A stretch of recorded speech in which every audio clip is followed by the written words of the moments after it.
Today, or at least at the time of recording, we got a new Pokemon Scarlet and Violet trailer. And this is a very special trailer to me because it gives us a glance at what the Pokemon Scarlet and Violet metagame could look like. So, as you should expect, I won't necessarily be diving deep into things you might have missed from the trailer, but I will be going over surface information and tell you what I think could potentially be strong using my knowledge on previous generations, as well as mix in my own feelings about the matter at the end of the video. So without further ado, allow me to begin the Pokemon Scarlet and Violet trailer analysis.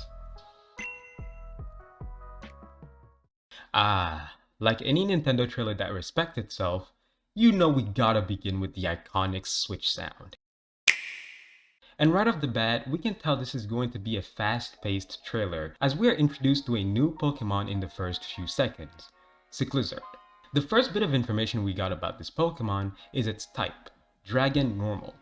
Now, allow me to quickly go over this type as we've already seen this typing combo in past generations with Drampa. Now, this typing combo is absolutely mediocre, because although normal type isn't the worst type in the game, it doesn't really give much to Cyclizard's dragon type. As a matter of fact, it actually adds a weakness to fighting type for an immunity to ghost, which I assume is correct, but Cyclizard would much rather keep a pure dragon type at this point. Offensively, the only thing normal type really does is allow Cyclizard to hit fairy types, but we quickly realized that there are many counters to this typing combo, which is why I originally said the type was mediocre, though it is a bit early to judge since we don't know what kind of coverage it has. Speaking of coverage, let's talk about Cyclizard's signature move, Shed Tail. Now, allow me to say this right now, this move has a lot of potential, especially in endgame situations. Now, what we can tell from this trailer is that Shed Tail is a status move that trades half of the user's health to switch in a Pokemon, and this is where it gets interesting, under Substitute. Now, I said this move has a lot of potential, but I meant it in a double-edged sword kinda way, not only to Cyclizard, but the entire team. Let me explain. Now, this is only speculation, but since Cyclizards look like a pre-evolution of Koraidon and Miraidon, I mean, surely I can't be the only one who sees that. Despite its legendary status, I'm not sure if it will have the adequate stats to efficiently use Shed Tail due to being a pre-evolution. The closest thing I can compare it to is type Null, which has a niche as a pivot defensive Pokemon, but if this is truly the case for Cyclizard and using Shed Tail means losing half of your health with no certain way to heal, having Cyclizard with Shed Tail on a team will most likely result in bringing dead weight into battle. But if you were able to pull off this move at a critical time, this move could often lead to victory, which is exactly why I said it's a double-edged sword. But keep in mind, I don't have much to work with here, so all that was just calculated speculation.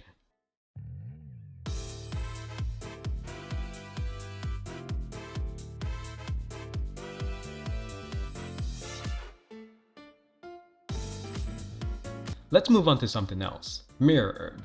Now, if Shed Tail had potential, then I see Mirror Herb easily becoming one of the best items in the game depending on how it works. But first, let's tackle what we know from the trailer. Mirror Herb is a single-use item that copies the opponent's stat increases when consumed. This is a huge game changer because the opponent will have to be more mindful before setting up. But this is where I begin to speculate again. Because I said depending on how it works, I see this going two ways. Either it's going to be extremely powerful or extremely situational, and unfortunately, I believe it's going to be the latter. You see, in the example that was shown in the trailer, the item activates when both the item user and the Pokemon setting up are on the field at the same time. But nothing proves that a simple switch-in will not activate the item. This is bad because it not only limits the opponent setting up whenever they want, but it also limits the user because it forces you to have the Pokemon holding the item on the field. Keep in mind, this is only speculation, but I strongly believe this is the way it's going to work, as I doubt the dev will give each and every Pokemon a spiritual ditto by simply holding an item. But since it's just speculation, only time will tell if I was right. I would love to see what you guys think about the subject, so don't hesitate to write your thoughts down below. Anyways, let's move on to Terastallizing. The new Gen 9 mechanic honestly deserves its own video, but there are already so many out there that I'd only be singing the same song. But it was in the trailer, so I'll quickly go over it. We know from this and previous trailer that Terastallizing is a mechanic that allows a Pokemon to change its original typing for its Tera type, which can be of any of the 18 existing types.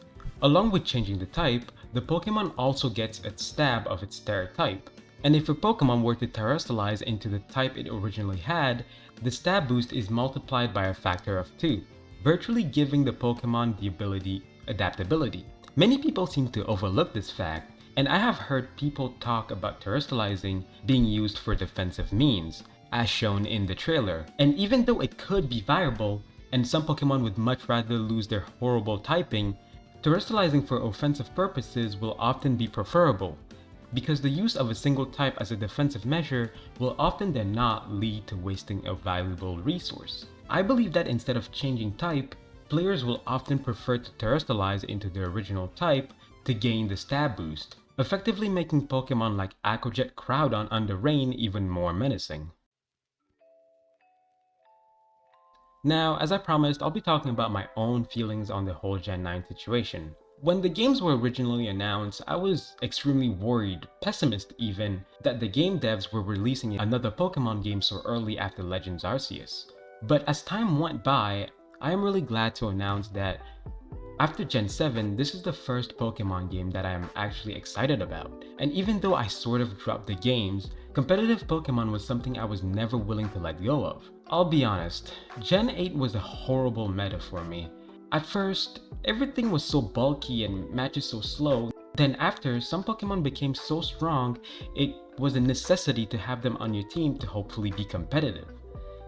This is what killed my will to play, because Gen 7 was such a creative meta where you could virtually play anything and still have a shot at victory. And when I see the way Gen 9 is developing, it honestly makes me happy as a Hyper Offense player that the game mechanic will potentially be used offensively. So overall, I am super excited and I'm looking forward to play in this new meta. Anyways, it's been your boy Hero Without Name, and thank you for sticking till the end. If you enjoyed, why not drop a like and maybe subscribe? It's free, and you can always unsubscribe later. Anyways, I hope you have a nice rest of your day, and take care till next time.